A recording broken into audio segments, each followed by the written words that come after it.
आगामी हालात से निमटने के लिए रेस्क्यू की इस्तदार कार के जायजे के लिए deputy commissioner Multan captain retired Rizwan Qadir ने रेस्क्यू हेडक्वार्टर का विजिट किया है। इस मौके के ऊपर डिप्टी कमिश्नर को ब्रीफिंग भी दी गई है। डिप्टी कमिश्नर मुल्तान हमारे साथ मौजूद है, इनसे हम जानते हैं। सर, ब्रीफिंग ली है, इस्तदार कार का जायज़ा लिया है, शहर की आबादी भी बढ़ती जा रही है, रेस्क्यू की जो कैपेसिटी है उसको बढ़ाने के लिए क्या इकदाम कर रहे हैं, मज़ीद बताइएगा सर।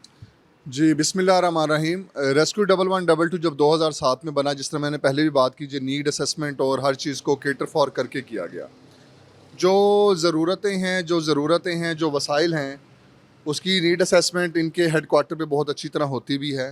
रिसोर्सेज के हवाले से इनको जो भी जदीद गैजेटरी है, जो भी जदीद आलात हैं, उनसे भी प्रोवाइड किया जाता है।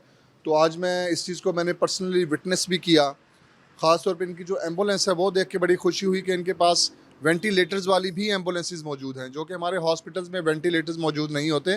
तो मेरे ख़्याल है एक बहुत ही बड़ी ब्लेसिंग की बात है।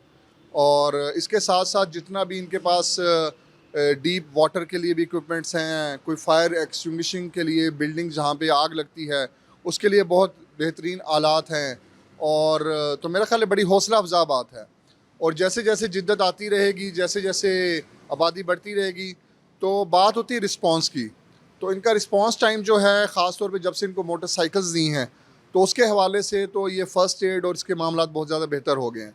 तो होप्स हो कि इनकी जो टीम है, इनके जो हेडक्वार्टर है, वो इस चीज़ को केटर फॉर भी करता है, प्रॉपर R&D भी इसमें होती है। तो इन चीज़ों को नीड बेस्ड और प्रॉपर फ्यूचर की रिक्वायरमेंट्स के साथ हमेशा इसको लेस करते रहेंगे।